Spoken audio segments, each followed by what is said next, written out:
The year is 2005. The greatest movie of all time is released, along with one of the games of all time. And because this is the early 2000s, gamers naively thought that they wanted more video games instead of better foliage. One positive to this baffling way of thinking, though, is that games didn't take 7 years to develop. The higher-ups at THQ decided to give gamers what they were asking for, and a sequel to the hit video game Nicktoons Unite was given the green light. For its creation, a generous 363 days of development time was awarded to Blue Tongue Interactive, provided that they also used some of that time to develop a game based around the second greatest movie of all time, where Kevin James plays a cow, and is also the first movie that I ever cried at.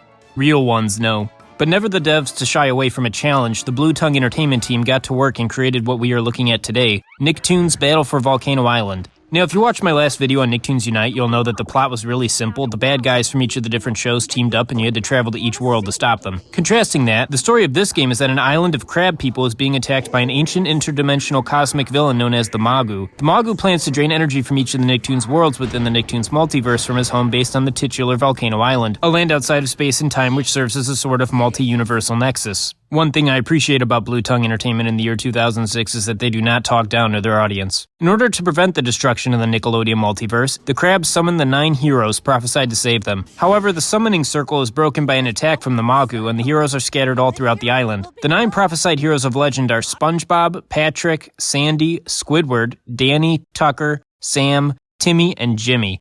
These are the characters you'll be playing as in this game, with the exception of Squidward, Tucker, and for some reason Jimmy, who are just NPCs. It's bizarre that Jimmy is no longer playable here despite being the team leader in Unite. And this is especially weird because even though we have 9 characters now, we still only have the same 4 shows represented. And only 3 of those shows are playable with Jimmy being out, though he does still play a huge part in the story. Speaking of Nicktoons Unite, this game is immediately revealed to be a direct sequel to that game when the 2 main characters of this game, Danny and SpongeBob, fall right next to each other and immediately recognize one another. There's surprisingly a ton of callbacks to Unite here, like Plankton's giant crab robot, SpongeBob being able to breathe outside of water thanks to Jimmy's moisture spray, and all the heroes working on contacting Jimmy for help. This is pretty cool. It really makes this series feel like its own fleshed out world. So right away you start playing and you only have SpongeBob and Danny. Gone are the fixed 4 characters from the last game, which is kind of a bummer. This time you have a larger cast of characters that rotate, but there was something cool about always having the same squad throughout the entire last game. It really felt like a team dynamic, and that's kind of lost here. Who was the person that said that the biggest problem with Unite was that Sam wasn't a playable character? Also gone from Unite are the special powers for each character.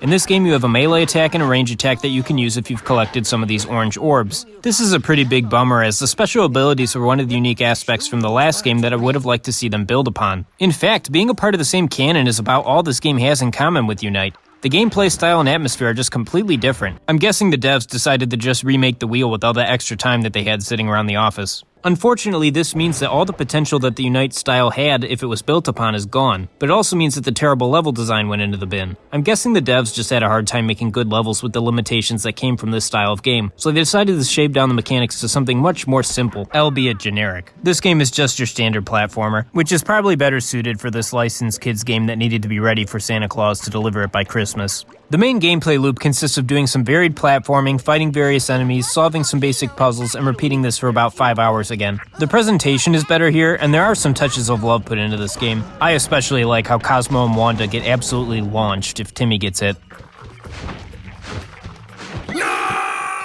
The platforming is fine, the level design is fine, we only have 30 days left to release this thing, this is all fine. One thing that I do like here is how they handle the collectibles. They all have a purpose. The standard coin-like pickups unlock different costumes for the playable characters, which encourages you to collect them. Then there's the big collectibles called salvage items. There's a random amount of these in most of the levels, and collecting a complete subset of them will unlock a bonus level. You also unlock concept art and the ability to rewatch cutscenes by collecting these items. But getting back to the story, the wise old crab tells Danny and SpongeBob that they need to go find the other scattered heroes, and that's what you do for the next couple of levels. Not a lot happens from a story perspective. Eventually you arrive at Camp Castaway, which acts as your hub world. Here you can do things like access the bonus levels that I mentioned, as well as access the level select. The menu in Camp Castaway is an achievement system which is kind of ahead of its time. It can also show you what collectibles you still need to find and what levels that they're hidden in. It's no Isle Delfino, but it's also no Station Square, thankfully. After rescuing Timmy, you come across a Jimmy Neutron communicator. How did you get this in the middle of a stranded island, do you ask? Well, the Magu has created a rift in time and space within the multiverse, and as a result, all sorts of junk from all the other Nick shows has been falling from the sky, like Invader Zim's spaceship and later his house, which is pretty cool.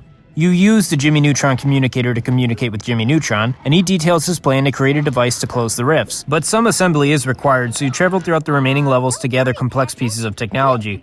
Dude, it's an espresso machine. To build a device capable of closing the wormhole. Again, simple story. After you've collected all the equipment, and after a quick detour through the DreamWorks film Ants, you then charge up the storm of garbage to fight the Magu. Except you barely fight the Magu, he just keeps sending out his minimum wage minions that you've been fighting for the entire game. This guy isn't a reality-ending threat, he's just middle management. Eventually, though, he runs out of other people to boss around because Danny Phantom tossed them into the endless void, so he decides to take the fight to you, right in front of the only two conveniently placed cannons capable of defeating him. If he decided to attack you while you were in the ladder area, or if he sought to take control of himself instead of others, he probably would have won this easily. Perhaps this is social commentary. But he didn't do this, so instead he's sucked into the rift that he created and vanishes completely. But not before swearing vengeance and declaring that things are not over.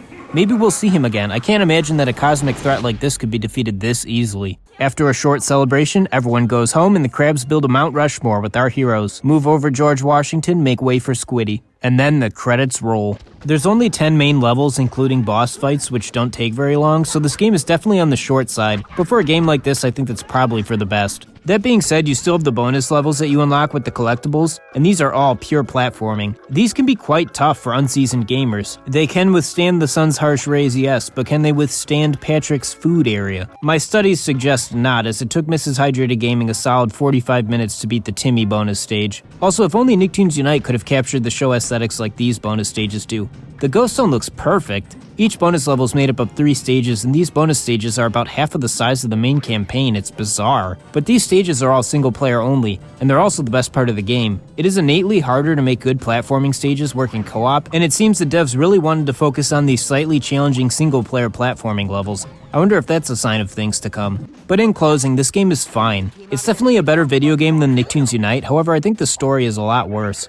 Volcano Island and its inhabitants are fine, but with all these already existing Nickelodeon properties, I'm not sure why they felt the need to make a brand new environment to play in. I understand that they didn't want to just go rehash Unite and say you gotta go through these exact same worlds again because there's a new syndicate featuring, I don't know, the girl from Jimmy Neutron and Gilbert Gottfried. But still, this world isn't as interesting as the worlds in the shows. If only there was a Nickelodeon show with a world and characters that would work great as the main villains in these games. And if only that idea wasn't wasted on a picture-taking game on the Game Boy Advance, come on guys. But as it stands, it's fine. It's totally playable. If you have a son or daughter who loves these properties, you could do worse. Good co-op kids games can be tough to find, so I think this game totally has a reason to exist. Speaking of co-op, I once again made the missus play through this whole game with me, and here is her review.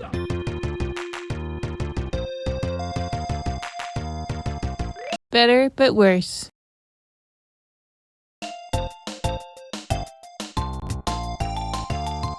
Yeah, that pretty much says it. And at that, I would like to thank you for watching Hydrated Gaming. Stay hydrated, and I'll see you again when we look at Nicktoons Attack of the Toy Bots on PS2 and Wii.